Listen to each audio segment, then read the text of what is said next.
loves, I hope you're all doing good and enjoying the day. It's actually really lovely outside. I went out quickly to go and get some photos done and then just get a few bits and pieces, and I had to rush back because I have some virtual speaking gigs today. I have one today, but I had two yesterday, and I have some more coming up this week, all with one university. So I wanted to say that this is one of my income sources, to do speaking at universities, sometimes at schools, sometimes it's colleges, and I speak at loads of different events as well. I used to sing a lot, so I used to get a lot of singing gigs as well, like all over the UK and even abroad. I get speaking gigs abroad as well, but I mainly speak at conferences abroad. However, I have been booked once to speak in Nigeria, which wasn't a conference, it was a seminar, a really big one, and I received £500 for that. So I definitely want to say that speaking can be a great source of income for many of you. I know a lot of you have stories to share, messages, you're motivational, you're encouraging.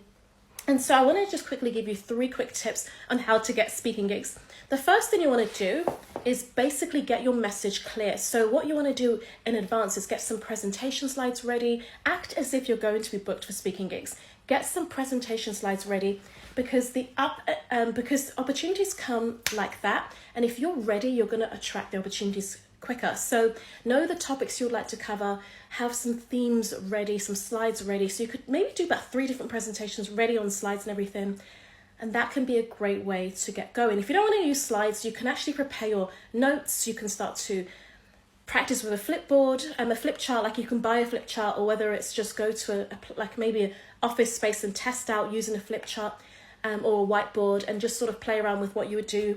Okay, so this will include like rehearsing and things like that as well. So practice, act as if you're going to get booked. Number 2, when you get booked for opportunities, be so good that people refer and recommend you. I would say about 80% of my speaking gigs come through referrals and recommendations. People just put me forward. They're like, oh, by the way, you're going to be speaking at this university. I've got you down for these 3 days. Most of it is not always me basically asking for it. It's because I've been so good at doing it and so reliable that people just are like, yeah, Queen's going to do it. Yeah, she's speaking at this. Yep, she's going to. And then they'll just kind of almost tell me, like, oh yeah, by the way, you're speaking in July. You're going to be speaking for this conference. Is that okay? Or you're going to be speaking at this university thing. We've got this thing coming up. Is that all right? So people are pretty much telling me rather than asking, because they know that like they can rely on me and trust me, and because I do a good job. I show up. I give like 150% in my presentations. Obviously, there are those moments where I could obviously improve or tweak things, but I try to improve for next time as well. Okay, I'm going to tell you the 3rd thing in the next one, so watch part 2.